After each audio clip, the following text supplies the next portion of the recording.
more intrusive into your life. Oh, I did not know that.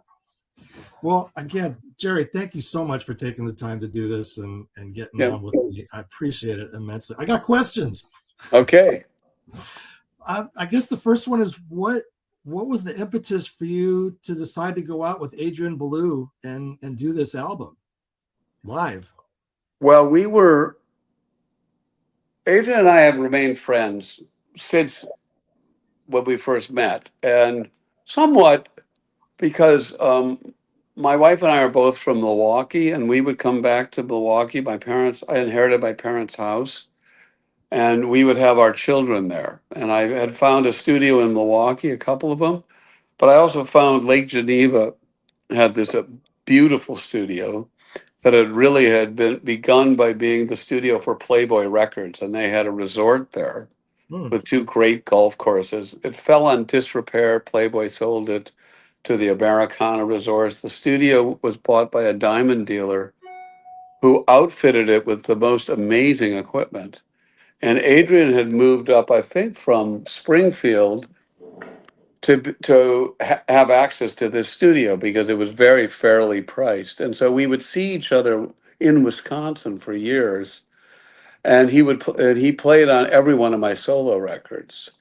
And then when he moved to Nashville, I had various reasons to go through Nashville. I made a film called Take Me to the River about Memphis music, and we were at the Nashville Film Festival, and we were at a couple of other things for a Grammy event there and stuff like that. And so Adrian and I would always have dinner, and we'd always come back to that. There's a YouTube video from Rome, 1980, of the Remain in Light concert, and I'm Hmm. always was quite aware that as specialists stop making sense is that there was something different and unique about that first iteration of the big band.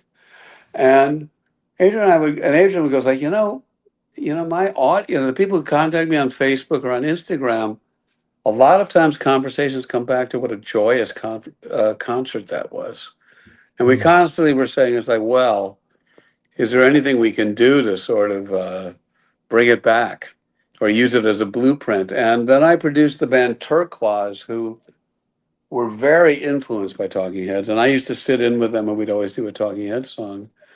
So I was like happened to run into their manager at Outside Lands here in San Francisco, and brought it up to him. I said, would they be interested in doing a tour with Adrian and me? And they were.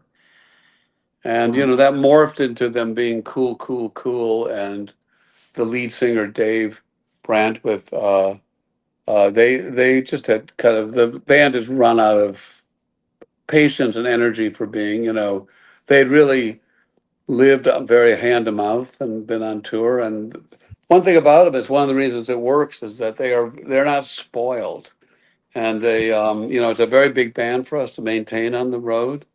Hmm. And they're used to living on the bus, but like all these details that if we use studio musicians wouldn't exist is like they know who are if they're someplace they know who to share a room with. They Right. know who likes the top bunk, the middle bunk, and the bottom bunk. They know just all the kinks that happen had been worked out, and that meant that we could do it. And it's been a great deal of fun.